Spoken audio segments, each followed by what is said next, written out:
What I'm going to say is going to go very, very fast. There's a lot of material here. So everyone, let's get started. I think it's already started. I have a lot to get through. Time's going to be short. I may run over time. Some of what I have to say is very compact and abbreviated, and some of what I have to say is important. So I'm going to talk fast. I apologize in advance, so therefore I strongly recommend that you follow along with the text in the blue link at the bottom. So let's begin. Let me start out with a little survey. Please raise your hand if you have used Hexarray's IdaPro, Ghidra, or Binary Ninja. So raise your hands if you've... okay, I see about 80%. That's great. Keep your hands up. Keep your hands up for me, thank you. Now, how many have used any of those three to decompile Python bytecode to Python source text? Wow. I see hands up, so I'd appreciate it afterwards you come talk to me because I don't know how to do it. I don't know that it's done. For this talk, I spoke to one of the founders of one of those reverse engineering tool makers. What he said was that all of the above kinds of decompiler tools that start from machine code are pretty bad when it comes to any interpreter that runs off of bytecode. Now, please raise your hand if you've used Uncompyle6 or Decompile3. Okay. It's not zero. There are some. And after this talk, all of you will know a little bit more about these. I'm the current maintainer and developer of Uncompyle6 and Decompyle3. These are Python programs that you can get from PyPy. I'm sorry for my really bad choice of project names. This page shows GitHub commit activity from 2012 to now. 31 people have contributed to this open source project, submitting 1 or 2 pull requests. These are greatly appreciated. Keep up the good work. But what you see over the vast sea of time is that I've been working on this largely by myself. My contributions are at the bottom left. The person who is ranked second in commits, Mogstar, he's to the right, and I haven't heard from him in a little over 7 years. Back in 2016, I started this project on GitHub from a tar of a copy from an archive, from an obsolete version control system, and at that time, the code had been abandoned for about 5 years. This accounts for the big gap that you see off to the left. Very few people really understood the code. In 2018, I gave a talk at a Python conference, so you see a flurry of activity from 2018 in the middle of the graph. This code works for Python from the very first version in 1999 to 3.8, which is no longer current. 3.8 came on the scene a few years ago, but it's still supported and still in use. Since this code is old and large, and Python compilers have gotten more sophisticated, this code needs better technology to keep up with Python. So I forked the code, I refactored it, reduced its size, and this accounts for the drop-off in activity that you see on the far right of the graph from 2021 to now. The forked code goes under the name Decompile3. It only handles Python 3.7 and 3.8. A little fun fact, on the extreme right, you'll see a tiny uptick in activity, and that's me working on the code in preparation for this talk. There's a moral in this. You can talk to me about this later. Unfortunately, even the changes to Decompile3 weren't aggressive enough to track changes to Python bytecode and the Python language. Therefore, I have an experimental decompiler for Python 3.8 to 3.10. Towards the end of the talk, I'll show a little bit of that. Okay, so who am I? That's me in the photo in this cartoon down at the bottom of the tower, except I live in New York City and I've been doing open source work since 2000. And when not doing my day job, I do open source software. But I'm retired now, so I spend even more time on this. In general, the code I've written has had plenty of time to spread around. So if you have software installed that matches any of the logos on the first line, then you have code that I've written. I don't have any cool logos for the software I'm going to be talking about today, but the software of the logos on the left use a CD reading library called libcdl. I started that in 2000, and I still maintain it. In fact, I have a vulnerability that I need to fix when I get back to New York City. I'm interested in other things like an open source Mathematica and debuggers. Most of the software I've written is GPL, and I'm a member of the Free Software Foundation. But enough about me. Let's get on to the topic at hand. High-level bytecode is attractive for malware writers because it's portable, compact, and impervious to standard general-purpose analysis tools. A while back, a couple people from Microsoft contacted me regarding the malware botnet that was active on Microsoft Windows. The malware was written in Python 2.7, as I mentioned before. The standard analysis tools like Hexarray or Ghidra were of no use to them. And the situation has been getting worse. languages that use high-level bytecode is not decreasing. The Python language and bytecode continues to change. Python's generated bytecode has become more complex and harder to decompile. Decompilers have been around since the dawn of programming languages in the early 1960s. However, the ideas that I'm going to present are somewhat new or little used, and they represent my own personal research. The seeds of these ideas were buried back in code going back 24 years. As I said, the code was abandoned for 5 years before I came across it, and it took me a while to distill, correct, and expand upon the ideas in the code. And I'm not even sure I have a final word on this today. There's theory in academic research in what I call general-purpose decompilers. These are programs that convert machine code into pseudo-source code. Usually the resulting language is not something that you can run directly through a compiler. There are systematic methods and tools for compiler construction. These are just some of the books that you can find on Amazon.com. I'm sorry the images are not larger, but here's a summary of them from left to right. Some of these have gone through several editions over the decades. Some come in several variations based on which programming language the book's compiler algorithms are written in. Some specialize for a particular source or target language or a particular CPU architecture or for a particular operating system. Some are aimed at writing interpreters, while others are aimed at advanced compiler technology. And finally, some of them are no longer in print because compiler writing technology has evolved over time. The point here is that this is a well-trodden field. Okay, but none of the books in that last slide mentioned Decompiler, as far as I know. So how about books on Decompiler, or writing Decompiler? For decompiler construction, these are the only two that I can find. Both are about a decade old, and neither is completely devoted to decompilers, and neither has gone through more than one edition. But compilers and bytecode that are covered by these books, I'm sure that those have changed in the last 10 years. The topic on how to write a decompiler is about as rich and deep and involved as the subject of how to write a compiler. In fact, at core, a decompiler is a kind of compiler. Both take code expressed in one language and translate it into equivalent code in another language. Conventional compiler wisdom, however, needs to be adapted, and you'll get a small sense of this in this talk. Because of the need for, but scarcity of, decompilers, AI might seem like a possible way to get high-level information from machine code. And for this talk, I recently looked at 2 Python decompilers that use machine learning. So, can AI save the day? Well, no, not yet. However, if you're interested in how to fix this, I can share my ideas afterwards. So why am I here? Why am I giving this talk? I've mentioned that general-purpose decompilers found in Ghidra, Binary Ninja, or Hexrays are of little to no use for bytecode languages. In fact, I've been trying to raise awareness of bytecode decompilation as its own thing. And that's one big reason that I'm here. As I've come to understand, bytecode decompilation works very differently from general-purpose decompilation. And adding the modifier general purpose is my terminology. Right now, this distinction is not widely accepted. A couple of years ago, to raise awareness, I just started a discussion in the Wikipedia talk section for decompilers. Unfortunately, there hasn't been much discussion or movement on this. I'll soon describe the decompilation process, and I will introduce a rarely used, if not entirely new approach to decompilation. I treat decompilation as a human language translation problem. In some ways, it can be like the kind of thing that Google Translate does. But the process we'll go through also follows a pattern similar to the processes used by most compiler front ends, including the compiler for Python. It is described in all of those compiler books that I showed images of before, and I'm going to show this adapted to decompilation.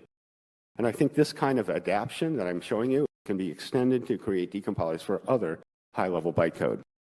At a more technical level, I hope you understand the phases of decompilation, at least for these decompilers, and this can be useful in submitting bug reports or fixing bugs. There were a couple of people who have used this. A common misconception that I see on reverse engineering forums is a confusion between decompilation and disassembly. As we go through the process, I think the differences will be clear. For those of you who are familiar with machine code, I think you'll appreciate how high-level bytecode is very different from machine code. And finally, I think you'll get some ideas of the things that decompilers can do and cannot do, not only in Python, but in other similar programming languages. But before I get too deep into decompilation, I should say something about what it is. Briefly, decompilation starts out with machine code or bytecode as input and produces source text as output. In this slide, we have some Python. Okay, so where does the bytecode come in? That gets introduced in a second. But let me first start out with some basics that go on when you run a Python program. And I'm going to use this simple program in the examples later. The program prints the output of calling a function named 5. I run the code using the Python interpreter, which is called CPython, and we get that expected output 5. And when I do this under the cover, Python translates or compiles the program into an intermediate form called bytecode, and it interprets that internal form. In this particular case, that bytecode stays internal. It's not written out to disk. Here are the bytecode bytes for that main routine. Here's what these instructions do. They call for the creation of a function 5. In an interpreted language, there is no linker loader like you have for statically compiled languages handled by general purpose analysis tools. Instead, this kind of thing is done at runtime. After linking in function 5 into the main program, the 5 function is called, and then finally the function return value is then passed to the built-in print function, which displays the output shown. So that was tedious. But the instructions for doing all of that I just said, it only takes up 25 bytes. For those of you who are familiar with machine code, 25 bytes to do all of that is like really awesome. There are metadata sections that are in the bytecode, and that adds a bit of space too. I haven't shown that, but we'll see some of this a bit later. As I said, the interpreter doesn't run the source text directly, it runs bytecode. So one implication of this is that the source text doesn't need to exist after bytecode compilation is done. For certain kinds of source text called modules, the internal bytecode is written to disk automatically. However, we can force bytecode to get written to disk using a standard Python library routine called compile_all, the compile_all module. That's the invocation. A bytecode file is a Python code object which is serialized and then written out to disk using the standard Python library function called Marshal. There's a little bit of extra data added, like the source text file name and the bytecode version. The short name of this file here is 5.cpython-38.pyc, and that's a mouthful. The file extension of this bytecode usually ends in .pyc, as it is here, or sometimes .pyo. Now that we have this bytecode object, I can just run the bytecode. And we get 5 again. Woohoo! Go on. With this introduction, we can now do our first Python decompilation using Uncompyle6. The simplest invocation is Uncompyle6 with a bytecode file name. This is what we created in the last slide. These lines in orange that start with sharp or comments. The section at the top contains a little bit of metadata that I mentioned before, which is stored in the bytecode file. It is not part of the 25-byte instruction sequence that we saw in hex before. Each bytecode has a unique number for the bytecode variant. Here, that number is 3413, and this variant covers Python 3.8. Major releases of Python can alter the programming language, and/or the bytecode, and/or the way the source text gets translated into the bytecode. Python bytecode varies more than any other bytecode that I've ever encountered. So when you find a tool or read a blog about Python bytecode, some of the ideas might be only relevant for a small number of versions around the time that the tool was developed or when the blog was written. The drift in bytecode from the very first release in 1996 and the most recent versions is about as dramatic as the drift from Latin into Italian, except that drift happens much quicker. Although the name of the bytecode is 5 move, that's seen in white at the top, the name of the Python file that contained the source is 5.py, and that's seen in orange metadata a little down from the top. As you can see here, the source text and the decompile code are pretty much the same. People who are used to general purpose decompilers, such as the one for Ghidra or Hexrays, are usually amazed at how close the two are. And this is one facet of high-level bytecode. A lot of source information, like variable names, along with their types, is preserved inside the bytecode. The main differences between the two are the comments produced. The comments from the source program on the left don't appear anywhere in the reconstructed result, and that's because the comments just don't appear anywhere in bytecode. Line 11 on the left doesn't appear anywhere on the right. One of the things that these decompilers do to increase the likelihood of getting exact source text is that they make an attempt to format in the same way that the standard formatters for Python work. We're more careful about this than other Python decompilers, but we don't always get the formatting exactly the same. Now that we've given an example of Python decompilation, we show how our decompilers work. And with this, you can follow along the decompiler's thought process. One of the unique features of these decompilers is that we provide a means for following along the decompilation process. Machine language decompilers, even though they have a language affinity like we have, they currently have no way to provide this level of detail. Our decompilers go through 5 phases. The idea of running through phases or constructing a pipeline is also how most compilers work. The phases are get bytecode disassembly using xdis. Xdis is a cross-version disassembly library that I wrote to support these decompilers. However, it is also useful in other projects that work with Python bytecode. Tokenize the disassembly. Tokenize is a compiler-centric term.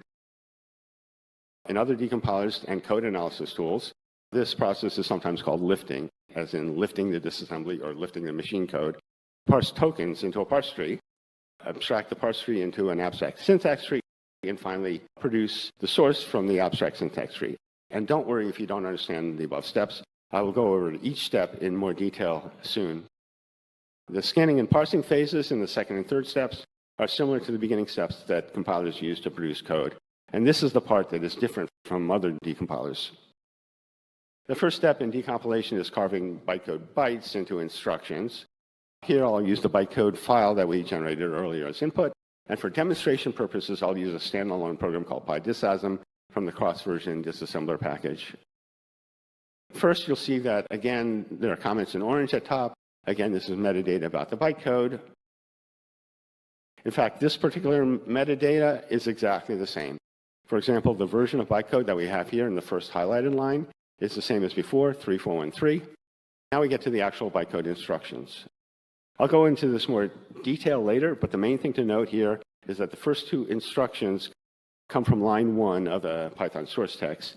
Line 1 is indicated by 1 colon in white to the left. In the part that's grayed out below the 1 colon, you may see a 6 colon. That's the beginning of source text for line 6. Each bytecode instruction contains an operation name in blue, for example, load constant or store name, and the operation name is followed by an optional operand. These are listed in parentheses. In the left panel, you see instructions that result from decoding bytecode from a library routine used from the xdis packages. Because the decompiler doesn't call the command line routine, but instead the library API, it has a disassembly structure. On the left, we're showing the print representation of that structure, and this happens to be the same output from the command line utility. But from this disassembly structure, we need to massage and repackage the information to put in a form for parser input. And this is shown in the right panel. Even though these two look almost the same, internally they're different structures. On the left, again, is output from phase 1, and on the right is parser input to phase 2. And parsing will be coming up the next slide. Input to the parser is a stream of tokens. Token is a standard compiler term for the input atoms that are fed into the parser. A token is based on the operation name in blue, and sometimes the operation name and the token name are the same. However, the operand, the field in green to the right, sometimes has parts of it folded into the token name. And here are examples of this. In the first instruction, load const is at offset 0. Offset numbers are in purple. The load constant operation at both offset 0 and 6 have been specialized on the right to load string. In general, a load constant operation can be any Python constant literal, like Boolean values true or false, or maybe a couple of string time zone names. This aspect shows another difference between bytecode and machine code. In machine code, the instruction operands are register values, which can be numbers, addresses, or parts of addresses. In Python bytecode, the operands are arbitrary objects. The other operation, that name that is different from the corresponding token name, is make function, and you see that in purple at offset 8 towards the bottom. It gets a suffix added to the name and becomes make function underscore 0. 0 is the bytecode encoded way to indicate that a function signature for this function doesn't take any parameters. The instruction sequence leading up to make function would change depending on the number of parameters that the function takes. So a parser needs this rough parameter information to be able to match the sequence of instructions that lead up to make function. In the last slide, we just showed the first 2 phases, which turn bytecode bytes into bytecode instructions, and then a stream of tokens. The next phase is scanning and parsing will be coming up next, and it'll look familiar if you've developed compilers, but that's a niche market, and I suspect nobody here knows anything about developing compilers. If things go too quickly, you may find some of this explained in more detail in one of the 40 books on Amazon.com that I showed before. To simplify, we'll focus on just the source text on the very first line. The companion materials have full output for all the lines of all the phases, but even though this is a small part of the code, it covers all the basic concepts very well. In order to run, it helps to walk first, so let's start out with the first line of the Python program. It was just a simple Python doc string, shown in green at the top, and let's start out with the first instruction. Note that we just have the token name load string. The string value isn't relevant in parsing. That one instruction all by itself is the complete representation in bytecode for a particular Python expression. It would be what you would get if you typed the literal string expression, black hat Asia example, and that was the only thing in the program. For those of you who are familiar with programming language systems that compile to machine code, again, this is pretty strange. In machine code, you rarely have one instruction covering one source code expression, and again, that's what makes this high-level bytecode. Most Python expressions require more than one instruction to represent them in bytecode. Because load string is a complete expression, the parser matches that single token and emits a quote-unquote grammar reduction rule. This is the expr : load string that you see here. And this line is written in Backus-Naur form. You'll see this notation in both Python's grammar specification and its abstract syntax tree specification. More generally, this is the way syntax is specified in most programming languages. But for the decompilers that I've written, they also use grammars to do their work. And this is one of about 50 or so grammar rules for decompiling Python 3.8. The word at the left of the : equals is called a grammar symbol. The : equal is pronounced transforms into, because the expr grammar symbol can transform into a load string token. But since we're really working bottom up or token up, the parser recognizes reduction possibly only after the fact. So the recognition is really from right to left, or alternatively from token or a stream of tokens into a grammar symbol. So performing this reduction rule, the parser creates a simple tree created with the expr grammar symbol in yellow as the root of this tree and the load string token in blue as its single child. So let's continue. I've copied what we had before. Now let's get to the second bytecode instruction. A store name instruction is one of the kinds of tokens that form a store grammar symbol. Okay, so there we go. Although you won't find a store grammar symbol in a grammar for Python, you will find store with a capital S appearing in Python's AST documentation. Expr with a capital E also appears in Python's AST. When possible, we try to use the grammar symbol names that are similar to the names that Python's AST uses. Overall, the two grammars have similarities at the top of the tree, but they have to be different at the bottom. If instead of store name, we had a store global token, that would be another kind of instruction in the class of quote-unquote store grammar symbols. To put this in terms that may be more familiar in English, think about how a noun might be one of many words like by car or bus. And let's say store name is like bike, while store global is more like car. As far as a sentence goes, both bikes and cars are nouns. Noun is a grammar symbol that they both belong to. The grammatical structure of a sentence doesn't change whether you replace bike for car or even bus in any sentence. To recap, we've now encountered two reduction rules.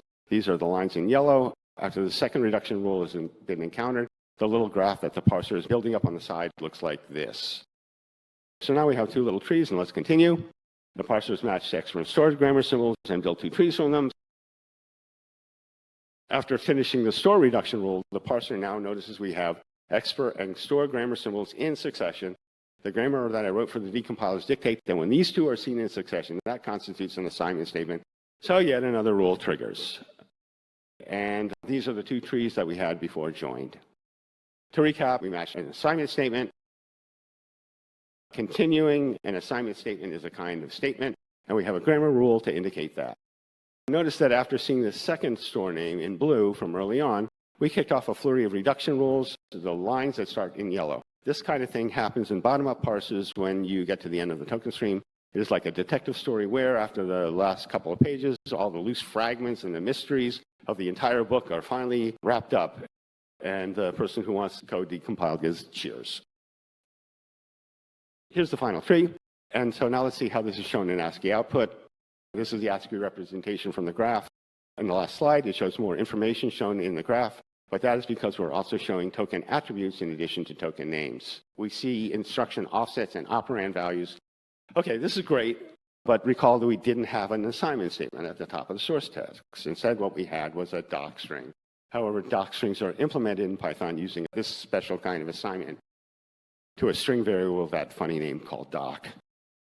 So where does this get changed into something more familiar? I am glad you asked, because this comes from the next phase. Phase 4 takes the parse tree that we just created and transforms that into an abstract syntax tree. We look for tree patterns of this kind of special kind of assignment. When the process finds something of interest that matches, that part of the tree is replaced. In a sense, we are abstracting the specific that we found into something more the way a Python programmer wrote the program. Strictly speaking, we don't have to do this here. This kind of thing can be a difference between the reconstructed and original source text. However, if you find a Python source text that looks a little screwy or isn't even valid Python, what may be going on is that this kind of transformation isn't being detected. And I see this happen in another Python decompiler a lot. Notice that we've simplified the tree as well. We no longer have a grammar symbols, expr, and store. We could have tried to detect doc strings earlier, but that would have been messier. And finally, we get to the actual source text. Remember the source? Anybody remember? Okay. The source text is why we were doing all of this. The source text is created by traversing the AST, calling routines based on the name of the grammar symbol. And here the grammar symbol of interest is doc string in yellow. To simplify the conversion of the AST into a source string, there's a custom domain-specific language, or DSL, that's used. This DSL is described in the project wiki. You've successfully completed the first part of the talk, which gives an overview.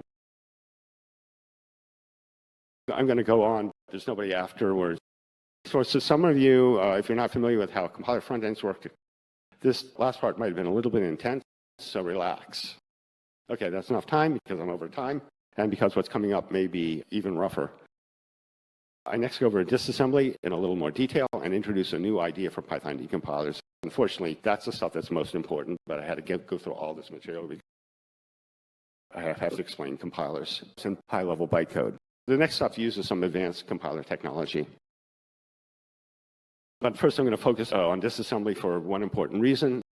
There aren't good decompilers for the most recent Python versions, and that's likely to continue forever. So the reality is that you may have to understand bytecode malware from a disassembly listing. There's a disassembler in the standard Python library called dis. Most novice decompilers use this. It's the first thing that comes to mind, but that has some serious limitations. The biggest limitation is that it can only disassemble code for a single Python version, the version that's running the decompiler. If you're running the latest version of Python, such as 3.12, but the bytecode you want to analyze is from an earlier version like bytecode 2.7, then you're out of luck. Malware written in Python tends to use older versions of Python, and this was the situation when Microsoft folks contacted me. To get around this limitation, Uncompyle6 and Decompyle3 use xdis, which stands for Cross Python Disassembler. That package comes with a disassembler on steroids. I'm going to show that briefly. That's xdis, and then in yellow are the command line options that I use for this invocation. It's basic interpretation of sequence of instructions, showing the actual bytecode, and the ability to intermingle the source text with assembly. In reverse engineering, most of the time you'll not have the source text. There's, of course, no harm for asking for the source text when it doesn't exist. Now let's look at the output. At the top of the disassembly output, again, there's some metadata in orange. I went into this earlier, so I've elided that in the slide. A piece of metadata we saw implicitly before was this value from the constant table. The first instruction at purple offset 0 is load const. The string operand for this instruction came from index 0 of this constant table. Now let's compare the assembly instructions. If you're familiar with Python's dis output, this is similar to dis, but there are some differences, and you'll see them soon. First, in green, there's the source code. That's a Python doc string. Below that, in white, we have between vertical bars the actual bytecode values. And that's seen in the top in hex. The first byte of the first instruction is 64. This is the opcode in Python 3.8 for load const. The operand value is 0, but 0 again is an index into the orange constant table above. In the second instruction, we see something interesting happening off to the far right. After this is the operand value doc in green.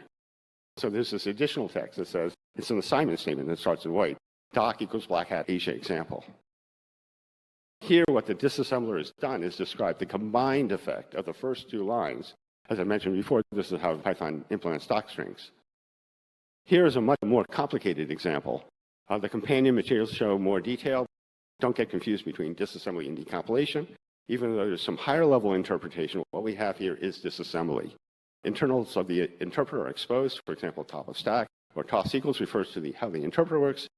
The pop-top instruction, which is grayed out just below the last call function, has no corresponding meaning in the source code. Disassembly is easy and straightforward. Decompilation is hard. However, decompilation usually starts out with disassembly.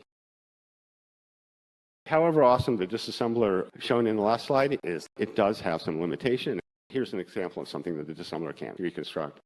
While the disassembler is great with code that doesn't have jumps in it, once we have jumps, like the highlighted instruction, the disassembler has to stop combining instructions. With each new Python release, decompilation of control flow has become increasingly more difficult. Nowadays, about a third of the issues raised in the compiler bug trackers are related to control flow. Grammars and the grammar-based approach that we use, however, handle parsing nested sequences of control structures quite well if you mark them up. So having a methodical way to characterize control flow that fits into decompiling can give more precision and more accuracy that is just not available in general-purpose decompilers. I won't say much about how Uncompyle6 and Decompile3 handle difficulties in vectorizing control flow.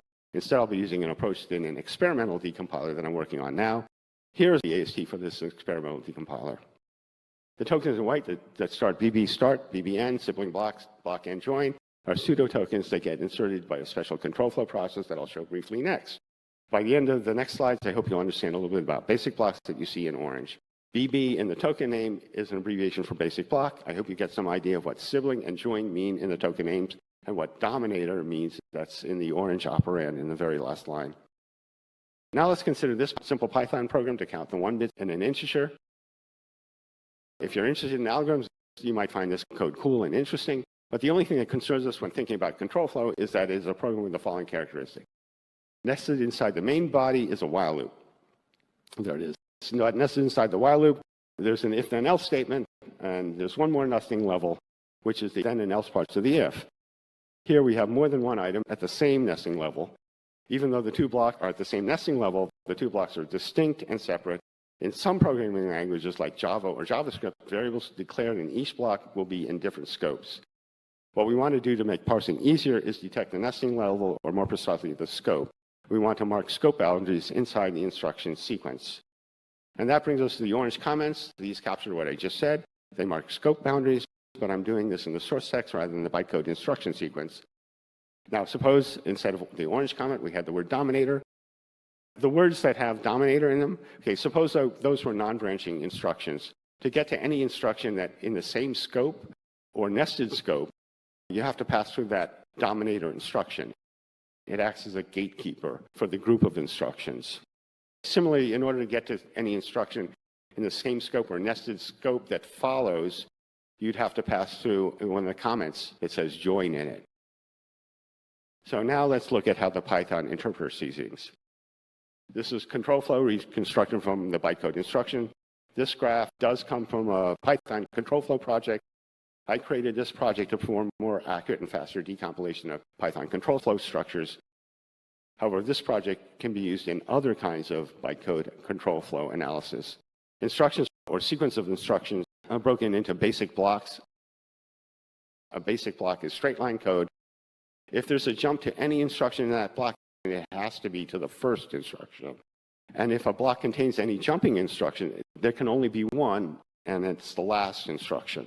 So the first instruction acts as a choke point or a dominator that you have to go through to get to any of the other instructions in the basic block. I don't have time to describe in the text boxes what the colors and the line styles mean on the arrows. For that, you have to look in the companion materials. Here we have the control flow graph from before, but now altered to show dominator regions and dominators. This graph comes out of a later phase of the control flow project. There's a lot going on here that I just don't have time to explain, so see companion materials for this. But let me introduce two important terms, dominator region and dominator. The easiest term to explain is dominator region. This is another term for scope that we saw when showing the source code, but it is a property that is computed on a graph, or more precisely, a control flow graph like this. This property is used quite a bit in compiler data flow analysis. So see books on advanced compiler optimization for algorithms for how you can get this information. What does the dominator part of dominator region mean? We kind of alluded to this before. Something dominates if it acts as a gatekeeper. So an instruction like the first instruction of a basic block dominates other instruction in that basic block. Similarly, a dominator block dominates other blocks if you must pass through that block in order to get to the other blocks that are nested or at the same scope. The darker a color a block is, the more nested it is inside other block regions. So block 3 is nested or dominated inside block regions 2 and 1. Dominator blocks have that 3D block, box, or shape. The upside-down house shape shows a join point, which is the exit of a dominator region. This is where the scope ends. Companion materials give a fuller explanation. If you're taking pictures, this is the slide to take a picture of. So I'm sorry I'm talking fast and glossing over details.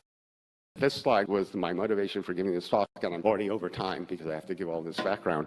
What I want to show here is how you can show nesting, how in an automated way you can show nesting in block scope, and the differences between alternation and nesting at the instruction level. And so those wacky pseudo tokens that I showed briefly in that chain comparison example, those are used to convey these kinds of concepts in a way that a parser can understand and match. Now that I've given a whirlwind tour of bytecode decompilation for these Python decompilers, let me back up and put this in place. There are other decompilers for Python. They all start out with disassembly. Even the one that uses machine learning. Many build a tree more or less based on the instructions from a disassembly, and they all produce source text from the internal tree structure. However, they are a bit more ad hoc. None of them uses a grammar-based approach here. The phases are fewer and a little less distinct. General-purpose decompilers like you find in Ghidra are largely different. They live in a more complicated world. To be able to do things across a wide spectrum of machine languages and a wide spectrum of programming languages, they have to give up on noticing any specific patterns of instructions like we showed in the chain comparison example. The ability to match specific patterns is what makes these decompilers produce extremely intuitive and accurate results written in the programming language that the source text was written in.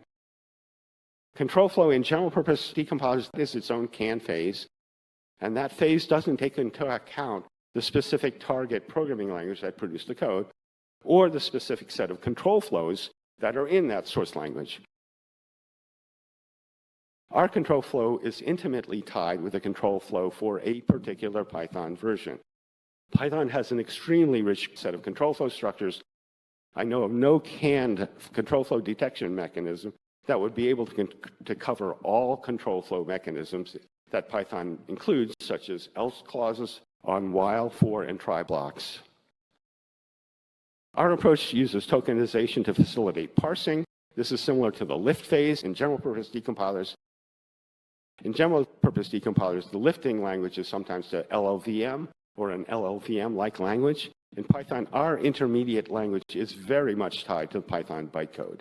In general, that is true for all high-level bytecode decompilers. Their intermediate code looks pretty much like the high-level bytecode if there is an intermediate language. Also, that intermediate language drifts over time along with the language and the bytecode. I've shown how the two best and most popular decompilers work. Of course, these have bugs in them, but by understanding how they work, hopefully you may be able to understand, pinpoint, and report bugs, or even fix problems. Begin to understand Python bytecode in general and how the source text and the bytecode are related. Extend this code for newer or unsupported bytecode. Use these techniques to write a decompiler for other programming languages such as Ethereum, Solidity, Lua, Ruby, or various Lisps, just to name a few. For the bytecode that you may be interested, there may not be a decompiler available yet. Hopefully, with this information, you're in a position to write one. Now we get to my favorite part, way over time, but this is my favorite part. I'm just going to say the names. John Akott and Hartmut Goebel wrote the version circa 2000 and abandoned it. They're very, very important. Black Hat Asia reviewers and organizers, I greatly appreciate them giving me this opportunity to present this topic, which I personally think is very important because, as I said, there are no general purpose tools like Git or Hex for any high-level bytecode language. I want to thank Phil Young and the Speaker Coaching Program. Hi, Phil. Thank you. Lydia Giuliano, who organizes the Speaker Coaching Program. As bad as this is, it would be a lot worse without them. Christina is also great in organizing. Huisi in AV helped me out. And the folks down there, I appreciate all that. Stuart Frankel did some editing on this and turned this to English to the extent this is English. And also, thank you all for listening. And with this, I hope you do great stuff in the future. This is all the additional material. Now, cartoon. Does anybody in the audience know who the little guy is? What the name of the little guy is? Nobody. It's my name, Rocky. He was a flying squirrel. And there you go. Thank you. Let me go back to that. Thank you all. I'll take comments in the.